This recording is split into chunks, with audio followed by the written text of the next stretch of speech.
চাওক আজি যেহেতু গুৰুত্বপূৰ্ণ এখন খেল অনুষ্ঠিত হ'বলৈ গৈ আছে ভাৰত আৰু আফগানিস্তানৰ মাজত আৰু ইতিমধ্যে দুয়োটা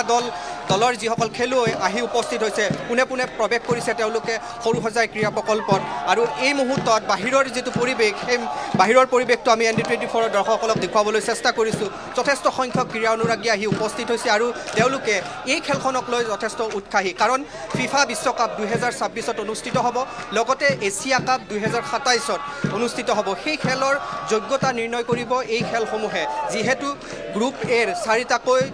দল অৰ্থাৎ 4খনকৈ দেশ আছে আৰু তাৰে অন্যতম হৈছে ভাৰতীয় দলটো লগতে আফগানিস্তানৰ দলটো যদিও বা আফগানিস্তানৰ দলতকৈ কিছু আগত আছে ভাৰতীয় দলটো গ্ৰুপ এৰ দ্বিতীয় স্থানত আছে ভাৰতীয় দলটো এইখন খেল কিন্তু যথেষ্ট ভাৰতৰ কাৰণে গুৰুত্বপূৰ্ণ আৰু আফগানিস্তানৰ বাবেও যথেষ্ট গুৰুত্বপূৰ্ণ কাৰণ দ্বিতীয় পৰ্যায়ৰ যিখন খেল এই খেলখনত মৰণপণ যুঁজ দিব দুয়োটা দলে কাৰণ ইয়াৰ পূৰ্বে কাটাৰত ইতিমধ্যে অনুষ্ঠিত হৈ গৈছিল ভাৰত আৰু আফগানিস্তানৰ মাজত এখন খেল আৰু সেইখন অমীমাংসিত হোৱাৰ বাবে এই যিখন খেল অনুষ্ঠিত হ'ব এই খেলখন কিন্তু আচলতে গুৰুত্বপূৰ্ণ হিচাপে বিবেচিত হৈছে আৰু সুনীল ছেত্ৰীৰ নেতৃত্বাধীন ভাৰতীয় দলটোৱে সাজু হৈছে আফগানিস্তানক হৰুৱাই এই মেটছৰ যি কোৱালিফাইং তাত অগ্ৰগতি লাভ কৰাৰ বাবে বাহিৰৰ পৰিৱেশটো মই পুনৰবাৰ ND24ৰ দৰ্শকসকলক দেখুৱাবলৈ চেষ্টা কৰিছোঁ আৰু লগতে ক্ৰীড়া অনুৰাগীৰ সৈতে কথা পাতিম কিন্তু তাৰ পূৰ্বে পৰিৱেশটো মই পুনৰবাৰ আমাৰ ND24ৰ দৰ্শকসকলক দেখুৱাবলৈ চেষ্টা কৰিছোঁ এনেধৰণে বিভিন্ন স্থানৰ পৰা লোকসকল আহিছে আৰু ভাৰতীয় দলটোক উৎসাহ যোগাবৰ বাবে এনেধৰণে আহি ইয়াতে অহা পৰিলক্ষিত হৈছে মই অকণমান আপোনাৰ কাষলৈ আহিছোঁ যিহেতু ভাৰতৰ বাবে এখন গুৰুত্বপূৰ্ণ খেল আৰু আপোনালোক ক'ৰ পৰা আহিছে আমি গুৱাহাটীৰ হয় আমি AICত পঢ়োঁ আমি তাৰ পৰা আহিছোঁ হা বহুত ভাল লাগিছে এটমছফিয়াৰটো ভাল লাগিছে ফাৰ্ষ্ট টাইম হৈ আছে অসমত ইট ফিলছ ৰিয়েলি নাইচ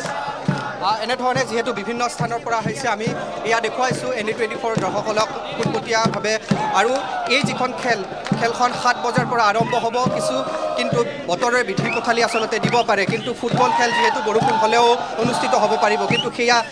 নিৰ্ভৰ কৰিব দুয়োটা দলৰ কেপ্টেইনৰ ওপৰত অৰ্থাৎ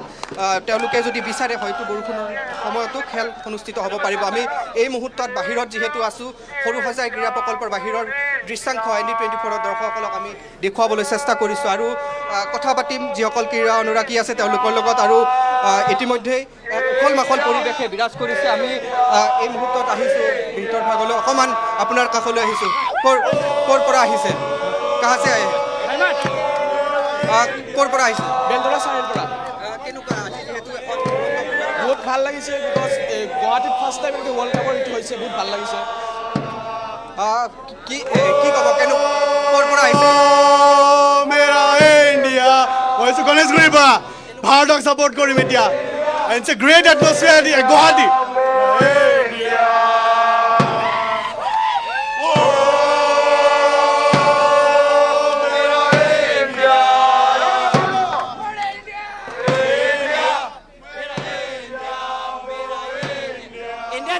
इंडिया जीतेगा आज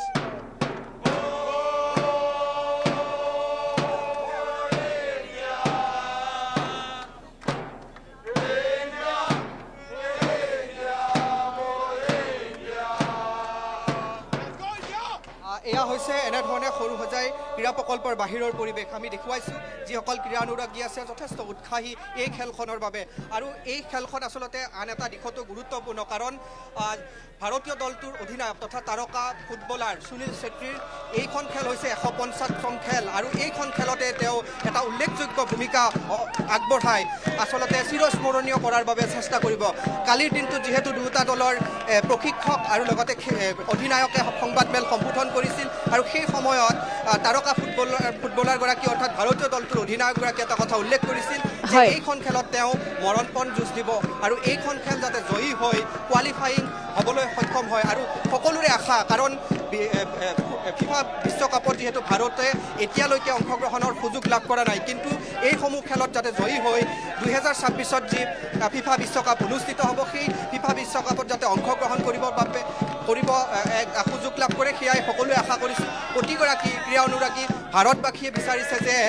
ফিফা বিশ্বকাপত ভাৰতৰ বিজয় ধ্বজা উৰক বা তাত অংশগ্ৰহণৰ সুযোগ লাভ কৰক আৰু এই খেলখন তাৰ বাবে যথেষ্ট গুৰুত্বপূৰ্ণ ইতিমধ্যে মই উল্লেখ কৰিছোঁ যে গ্ৰুপ এৰ যিহেতু 4খনকৈ দেশ আছে অৰ্থাৎ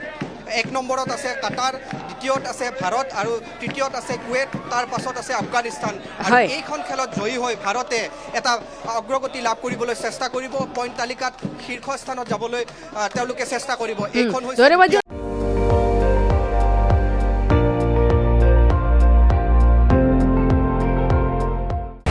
আপুনি চাই আছে ND24 সৰ্বশ্ৰেষ্ঠ নহয় সৰ্বোত্তমৰ দৌৰত।